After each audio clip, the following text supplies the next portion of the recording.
Some events arrive so quickly that the human mind cannot fully understand what is happening. The ship that once carried you across peaceful waters suddenly breaks apart in the middle of a storm, and plans built over many years disappear within a few moments. You are thrown from everything familiar, drifting through cold water with no shore in sight. In such a situation, instinct will urge you to struggle. The mind keeps searching for a way back to what was just lost, as if enough effort could restore the past exactly as it was. But the ocean does not negotiate with human fear. The waves continue to rise, the wind keeps blowing, and your strength will slowly disappear if all you know how to do is fight the current. What saves you first is not swimming faster, but calming the panic long enough to recognize where the water is carrying you. Life works in much the same way. When a job ends, a relationship disappears, or a path suddenly closes. Most of us immediately call it failure. We rush to repair, hold on, or find a replacement, only to escape the emptiness opening inside. That urgency causes us to miss the true meaning of the event. Perhaps what collapsed was no longer suited for the journey ahead. Perhaps life is pulling you away from a place where you remained too long because you were afraid to change. A closed door does not always exist to stop your movement. Sometimes it forces you to turn around and notice a path you had always ignored. Yet the new way becomes visible only when the dust inside the mind begins to settle. Anxiety distorts vision. Fear turns every empty space into an abyss. In that state, you may make decisions simply to escape discomfort. Then call them action. Some people enter another relationship because they cannot bear being alone. Others cling to work that has already exhausted them because they fear losing security. Some try to rebuild the very life that once caused them pain, simply because it feels familiar. Effort born from fear rarely leads to freedom. It only creates another cage in a different shape. Therefore, when the storm arrives, your first task is not to react immediately. Give yourself enough silence to see clearly what has truly been lost and what still remains. You may lose your position, your money, your recognition, or even the person who once promised to stay beside you, yet your ability to observe, choose, and rebuild yourself is still there.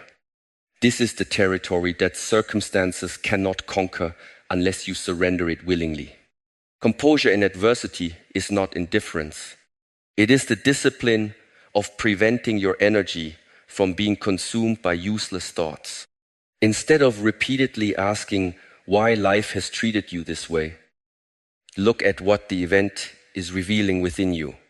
It may expose a dependence that has lasted too long, a fear you have never faced, or a foundation that was weaker than it appeared. The storm does more than destroy. It also reveals what was built on illusion will fall, while what is true will remain standing. With enough courage to observe, you may recognize that loss can also be a form of purification. It removes the things you once used to define yourself, then places an important question before you. When every title disappears, what remains? The answer does not appear in noise. It comes when you sit quietly with uncertainty without trying to escape. In that stillness, the energy once consumed by regret begins to return. You start to see the smallest step that must be taken, not to restore what once existed, but to create a more mature direction for your life.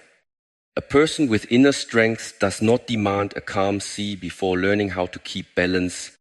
They adjust the sails, study the wind, and use the force of the storm itself to move forward. Life will not always give you what you expected, but every event carries a direction within it. While the mind remains chaotic, you can see only an ending once the inner world becomes quiet. You begin to recognize an invitation to enter another path. Do not rush to rebuild what has fallen. Stand among the ruins long enough to understand what should never be built again. Then carry the lesson with you. Steady your mind and move toward what is calling you. The storm may change the landscape around you, but it cannot decide who you will become when the sky grows clear again. When the storm begins to pass, the world around you may still look uncertain. Yet something important has already changed. You have seen how quickly external structures can disappear.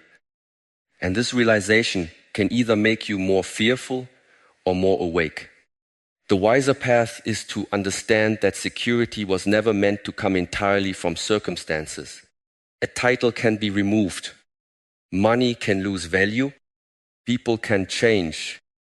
And plans can collapse under forces no one predicted. If your peace is tied to these things, then your inner life remains exposed to every movement outside you.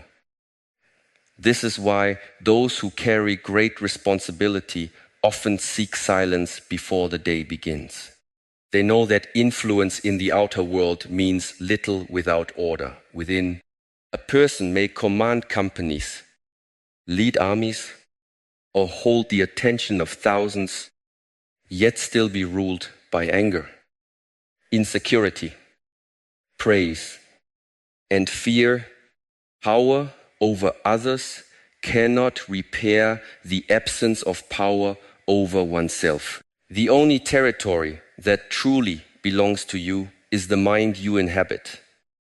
And even that territory must be trained, protected, and understood. Without discipline, it becomes an open gate where every opinion enters. Every insult takes root, and every disappointment decides the atmosphere of the day. The inner temple is not built from comfort. It is formed through repeated acts of awareness. Each time you pause before reacting, you strengthen its walls. Each time you refuse to let another person choose your emotional state, you reclaim a piece of your ground. Each time you remain honest with yourself when excuses would be easier, the foundation becomes more stable. This temple is not a place of escape from life. It is the place from which life can be faced without losing direction. Many people spend years trying to rearrange the world so they can finally feel calm. They wait for better conditions, kinder people, more recognition, greater certainty, or a future with fewer risks.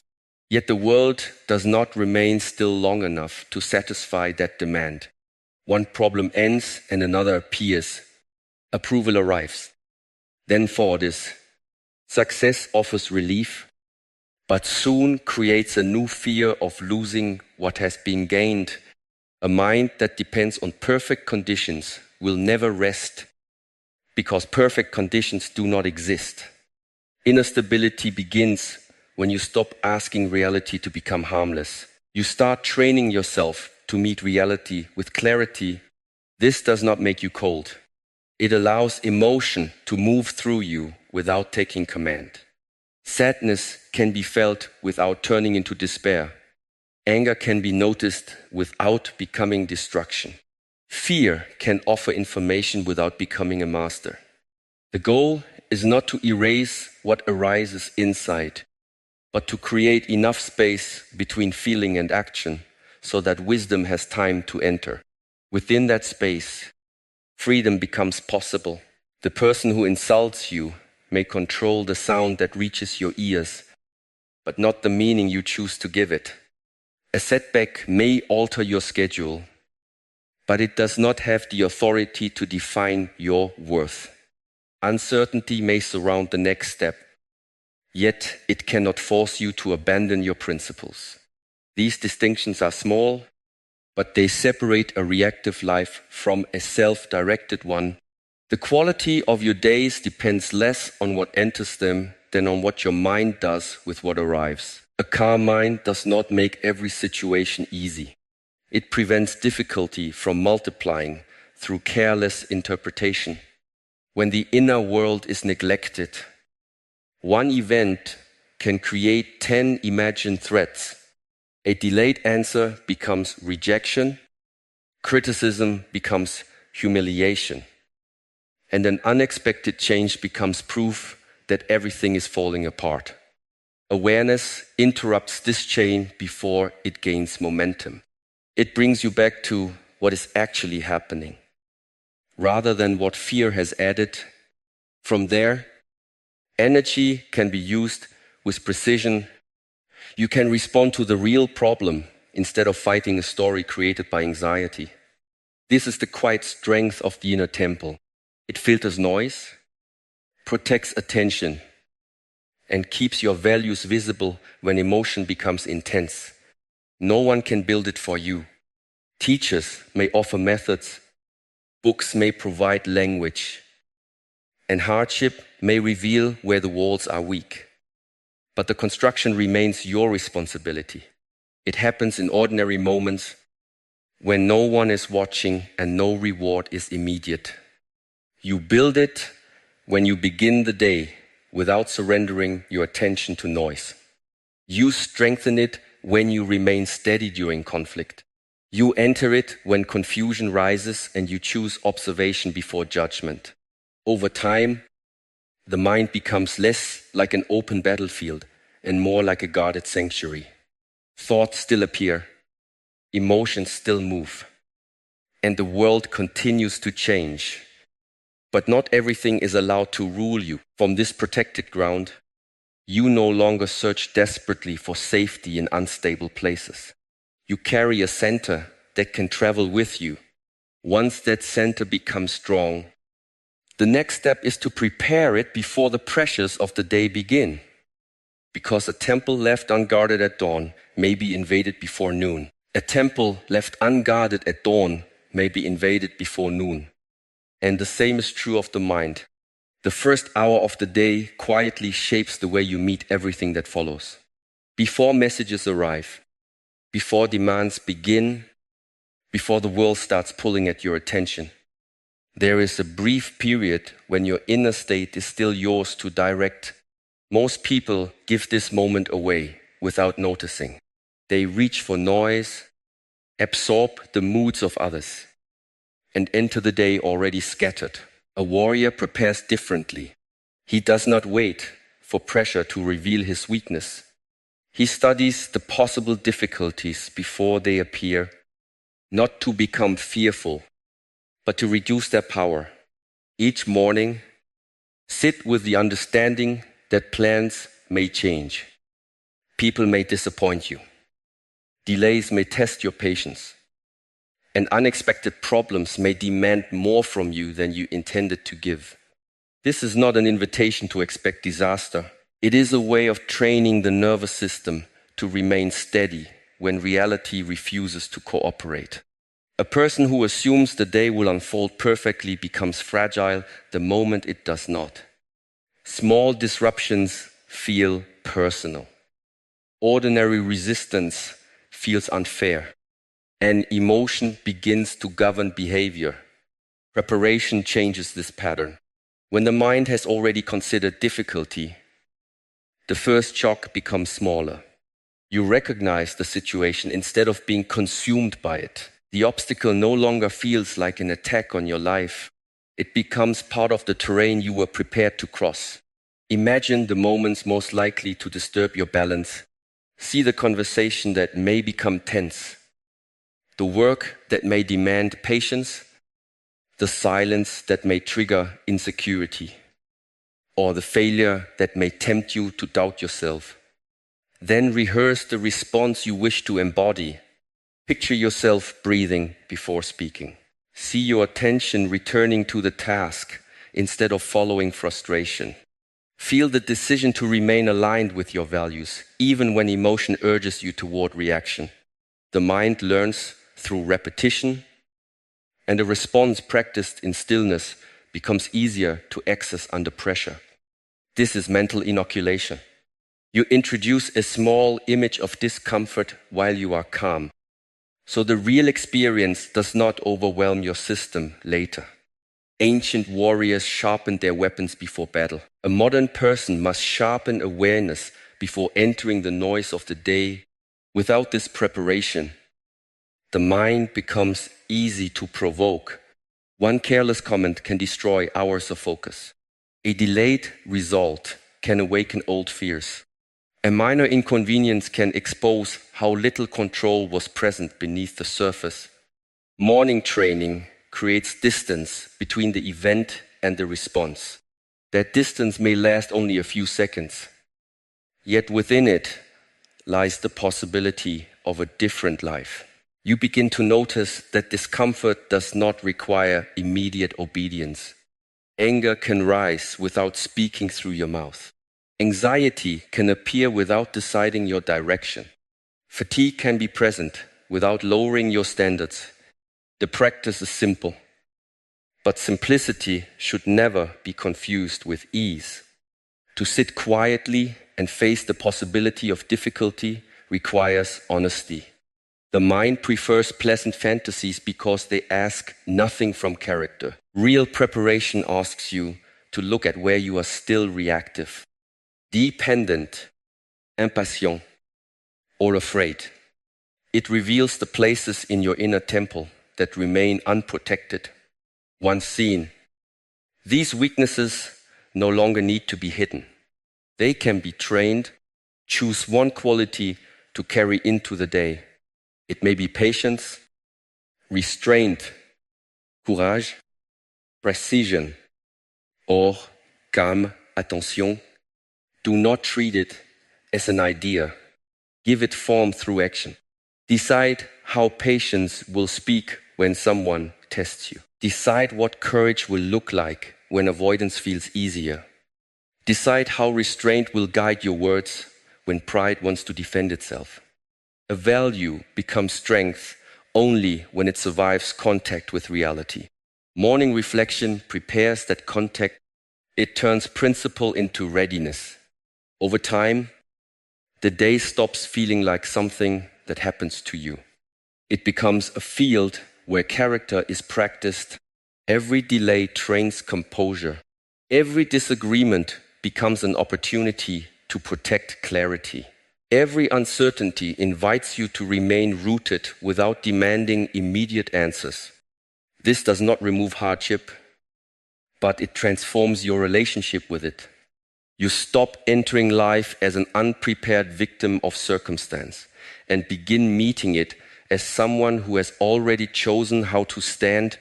The warrior is not powerful because the road is gentle. He is powerful because his center was prepared before the road became difficult. Once this discipline becomes part of the morning, effort itself changes. You learn to act with full commitment while releasing the anxious need to control what happens after the action is complete. Once the mind has been prepared, the next lesson is to act without allowing the result to become a chain around your spirit. Imagine an archer standing in silence before the target. His feet are grounded.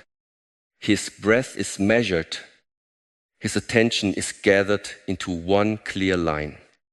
He studies the distance, adjusts his posture, draws the string, and releases with complete commitment. From that moment, the arrow no longer belongs to him.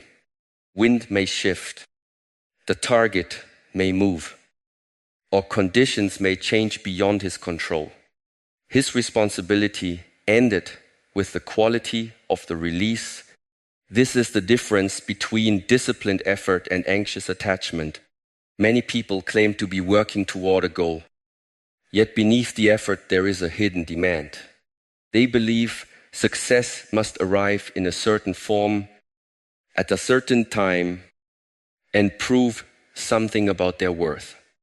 The moment reality refuses to obey, frustration begins to poison the process. Energy that should have been used for practice is consumed by worry, comparison, and the need for reassurance. The work loses clarity because the mind is no longer serving the task. It is serving fear. Attachment turns desire into pressure. A simple wish becomes a condition for happiness, and the condition slowly becomes a prison. When you tell yourself that peace will come only after the promotion, the recognition, the relationship, or the victory, you place your inner state in the hands of events that may never unfold according to your plan. This does not mean you should abandon ambition. It means ambition must be purified. A mature desire gives direction without becoming desperation. It allows you to pursue excellence while remaining whole before the outcome arrives. The archer does not become careless because he accepts uncertainty. He becomes more precise since the future cannot be controlled. He gives deeper attention to the present movement. The grip becomes steadier, the breath becomes quieter, and the release becomes cleaner. This is where true power is found. You cannot command the response of the world, but you can refine the quality of your action. You cannot force another person to understand you, yet you can choose honesty in your words. You cannot guarantee that effort will be rewarded, yet you can decide whether the effort carries discipline, patience, and integrity. The moment your attention returns to what is actually yours, anxiety loses part of its authority. Life becomes lighter, not because the goal matters less, but because your identity is no longer fused with the result. Failure can then become information instead of humiliation. Delay becomes training instead of proof that you are unworthy. A closed door becomes a signal to adjust your aim rather than a verdict on your value. This separation between effort and outcome does not weaken commitment. It protects commitment from emotional chaos. A person obsessed with results often performs poorly because tension narrows perception. They overthink, force timing, ignore feedback, and confuse urgency with progress. The person who remains unattached can observe more clearly. They notice when to continue, when to change direction, and when to release something that has already taken enough. Their decisions are guided by reality rather than by the fear of losing an imagined future. To practice this, ask yourself where your duty truly ends.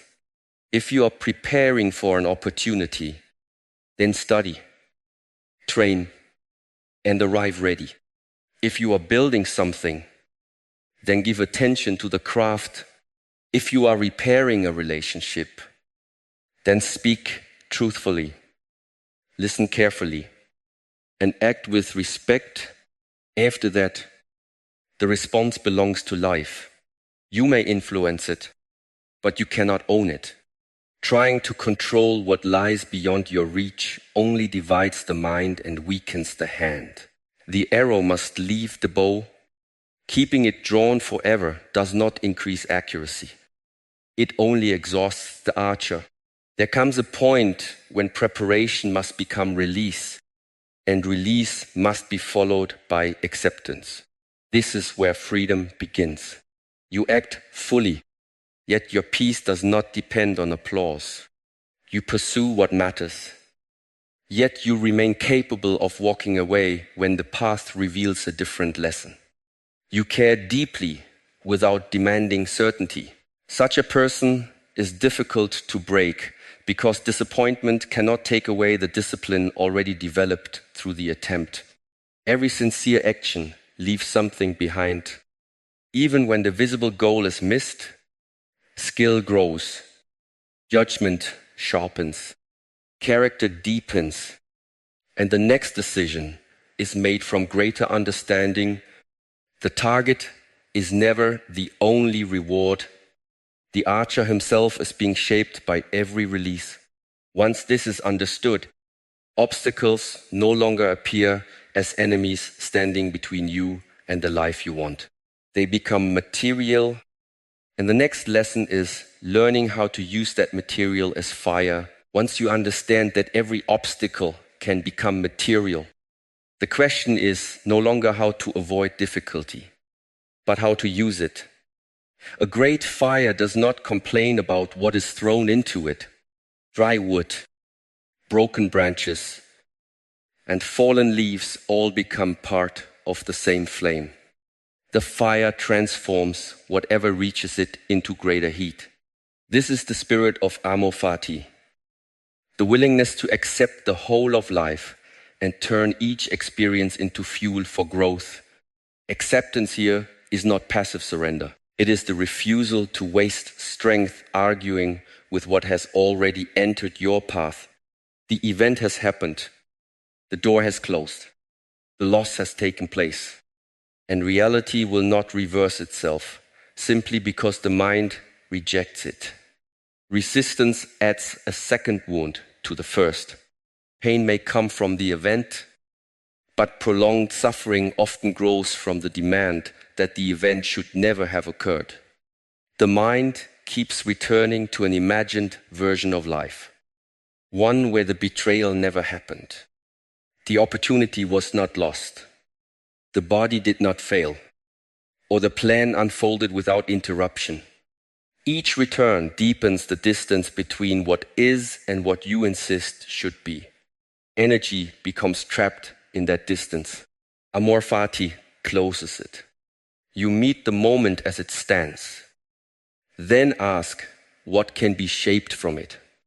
The answer may not appear immediately. Some losses require silence before meaning can emerge. Some wounds need time before they become wisdom. Still, the decision to stop resisting creates the first opening. It allows attention to move away from blame and toward responsibility. You may not be responsible for what happened, but you remain responsible for what the experience becomes inside you. It can harden you into bitterness or deepen your understanding. It can make you suspicious of everyone or teach you to see character more clearly.